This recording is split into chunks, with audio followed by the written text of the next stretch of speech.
What's going on, YouTube? The Last Musketeer here, coming at you with the finale of the Diablo Immortal free-to-play Is It Worth It series. Now, I'm going to let this fight with Skarn play out. He's the main antagonist of the story. I'm going to let you see how the fight goes. Obviously, I don't want to spoil story, but this is essentially what you're going to run into before you actually get to what I would consider mid to late game.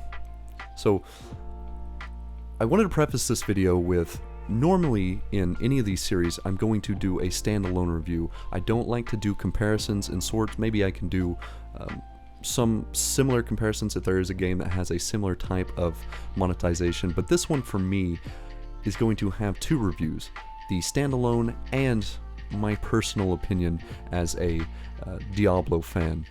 If you'd seen the original video of this series, I talked about how some of my experiences with the Diablo series in particular, because I grew up on it. I have so many great memories of the series as a whole, and so I thought it would be imperative for me to give my own personal opinion how this sits in addition to the series, what it adds or what it takes away. The reason being, there was an angry mob but when this game first was talked about and announced. Everyone was upset because A, we didn't want a mobile version of Diablo 2, and B, we knew exactly where it was going to go if they did make a mobile game, because there's no other reason to make one other than to try to monetize it. Now, if they'd said, all the proceeds that we get from this game are going to funding Diablo 4, you know, that's one thing. I'm not sure if they ever said that. I could be completely wrong. They might have said something like that, or they might have tried to save face by saying something like that, but it's important to note, because for some this may be the introduction to the series, so I just want to let you know first and foremost that the rest of them are not monetized like this. I don't think it's that bad of a game overall. Standalone, it's probably up there with the best of hack and slash RPG style games on the mobile market. So on the computer it would be a different story, but I think they ported it mainly because some people would probably rather play it on the PC than on the mobile device. However, that's the thing about it. If I'm going to play it on the PC, I would rather just play Diablo 3 because it is a much better version of this style of game. So, now a couple things I wanted to point out before going into any of the monetization part of the game is this fight in particular. I was fighting the Fleshcraft Hydra, and this is a kind of like area boss that you fight in Hell mode and above, and it has some good drops, some nice things to it. The problem is, it's got nearly 3 million health, and we're fighting it for like 5 minutes, me and this other guy that shows up. Now when it gets back to the middle, it regains all its health. We're back to fighting again. The other guy bailed. I don't blame him, but I stick with it because I want to get the kill for the video, and a few other people show up to make it way faster, so I end up getting it. I get Zoltan Kuhl's Ingenuity, and you'll see as you're playing it that when you get to Hell 1, there's certain bosses or certain things that you have to kill to get more of these little trinkets to put into the shrine. So here we are opening boxes. Now these boxes can be opened with keys or platinum. So when you run out of keys, you can't open anymore unless you use platinum. Now platinum is the main problem because it can be bought directly with cash out of the shop. So right away you see a problem with people being able to purchase the platinum and then open more of the boxes, which give in turn more of the resources to upgrade these, and each of these gives stats. Every single one gives stats. So if they're scaling their stats so much higher than you early on, they're going to get that much of an advantage. Now, as far as combat rating, the points don't go up crazy high per upgrade, so it's not like the combat rating is going to change that much. That's going to come mainly through gear, so it's not horrible, and there are ways of earning platinum for a free-to-play player. It's not that hard to get, though it's going to put you behind if you're not purchasing. So the Heliquary is actually not a problem, I don't think, as far as I've seen so far. Preferably want to do them with warband members, but I tried to get in a warband. It was hard. Nobody was accepting applications for me, so I ended up making my own. Nobody joined.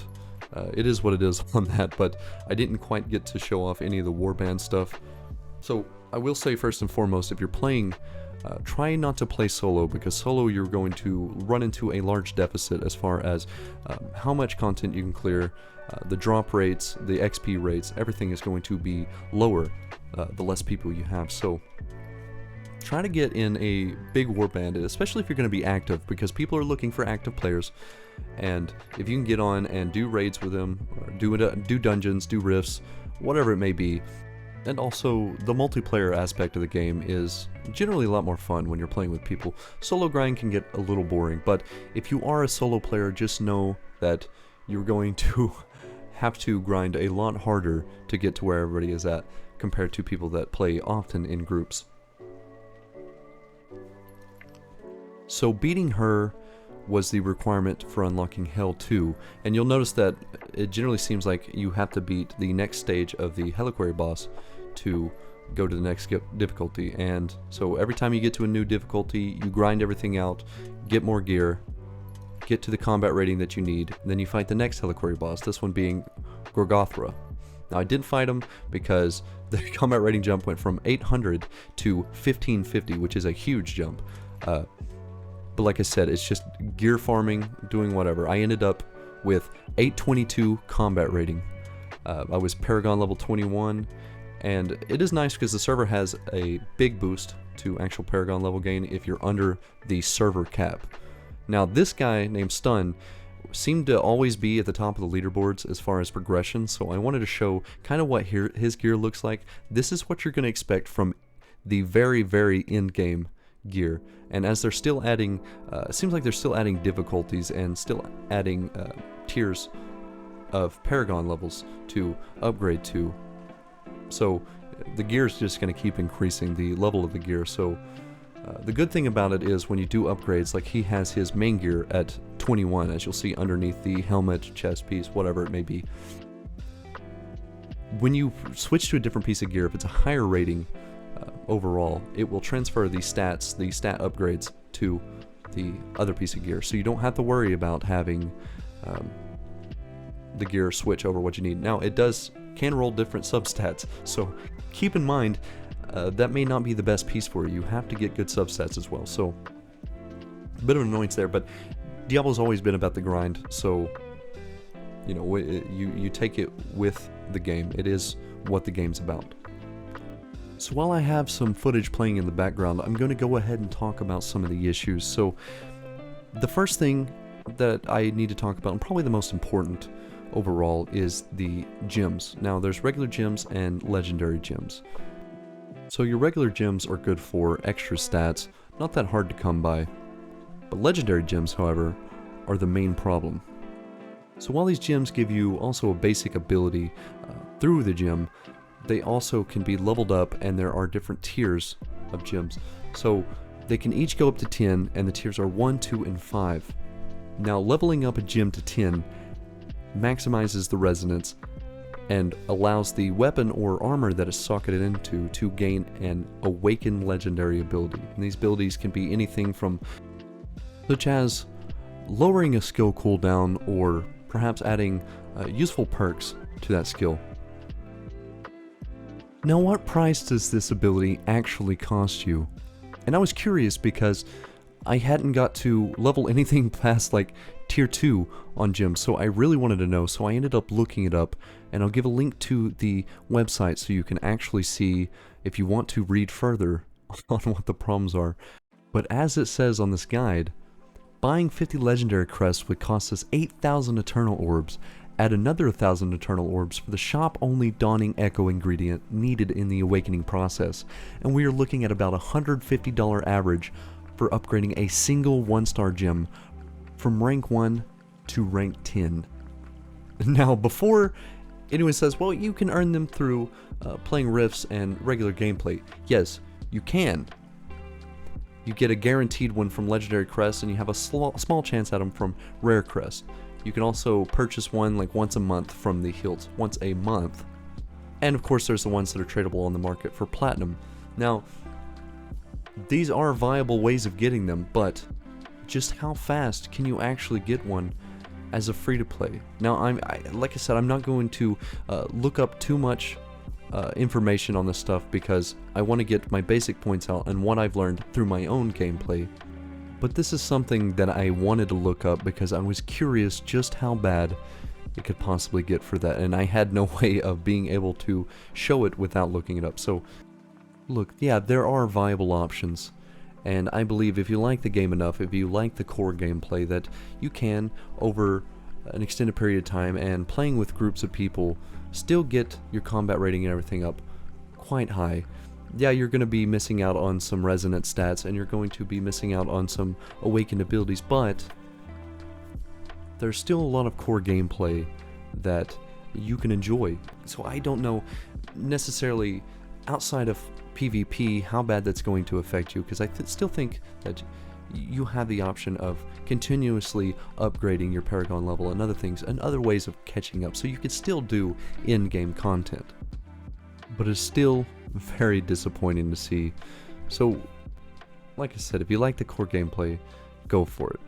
But I will suggest, if you have a console or a PC and you do like the gameplay in itself, that you try out Diablo 3, and I'll show you a comparison here, because on the left we have Diablo Immortal, on the right we have Diablo 3. Now, this is from my seasonal build. I'm just using a speed whirlwind set to run some decently high greater rifts. Greater rifts being the equivalent of elder rifts, which I'm doing on Diablo Immortal currently here. So obviously the gameplay is going to be different. Diablo 3 is a big title, run on PC, you pay to purchase the game, while Diablo Immortal is a phone game and it's free to play. So obviously way different aspects, but the game itself, Diablo Immortal, I think is so much composed off of Diablo 3 that really they just changed the story and added things like warbands to give it a little more effect. But I'm fighting the Greater Rift boss on this one.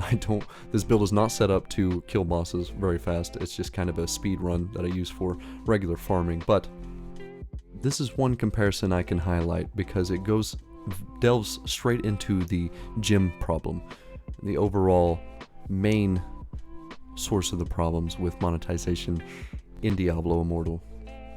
So first off, I'll show you the kill of the boss in Diablo Immortal and show you what I get. I don't really get anything. This was a crestless run. So if you're not running a crest, this is probably what you're going to expect. You don't get the extra chest at the end, you just get the boss items. Nothing great there, but here is what it looks like in D3 whenever you kill them. Now, normally they would drop a gem, but I have all the gems selected, so you're not going to see that. But what I'm going to show you is that you take a gem that you want to upgrade, and depending on your clear time, as long as you completed it in the time allotted, you get upgrades towards it. The higher tiers you go, the better chances you have of ranking up a gem. Not one part of that had anything to do with buying other gems to upgrade. You're guaranteed the gem, and that's not to mention that I didn't even really speak on the amount of resources and upgrade materials you get from Battle Pass and other packs that you can purchase. So overall they're getting a big advantage, but in Diablo 3 you rank it up through regular gameplay. So that's the biggest problem I had, was that it's not that they needed a new concept, because Diablo 3 had already established the gem concept. What it looks like to me is that they took the previous laid foundation from Diablo 3 and just said, no, that's not going to make us money. What's going to make us money is putting as many shortcuts into this game as possible. Now, there's always going to be times where people can purchase something to get a boost ahead of you, but having an item of which the only way you can get is by purchasing, that's insane. And I've said it multiple times, and I have to reiterate, please do not use this as a benchmark for any of the Diablo series. If Diablo 4 has any implications of this other than maybe skins, which I'm alright with, if they have anything other than skins to try to pay for power in this game, then absolutely 100% I am done with this series. I will never play a Diablo again unless I'm going back and playing the previous titles, because even Diablo 3, while it wasn't what the community wanted, D3 was still a good game at its core, and they still somewhat remembered their values. They just didn't execute super well. It was still a good game. A lot of people enjoy it. I've still gone back and played it during the seasonals. It's cool. It's fun. It's a good way to kind of chill out, play with your friends, relax a little bit. This game, on the other hand, does have its redeeming qualities. But overall, in my personal opinion, when asking the question, is it worth it as a free-to-play player? My answer is going to have to be no. It's bittersweet.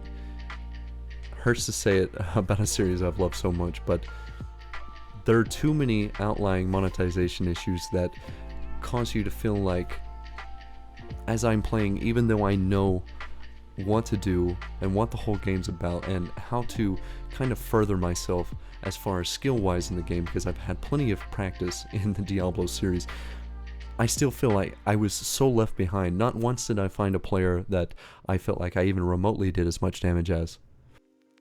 So of course there was a lot more things I could have talked about, and I would have loved to have put more and more information into it, but I don't want to turn this into like a 40-minute video.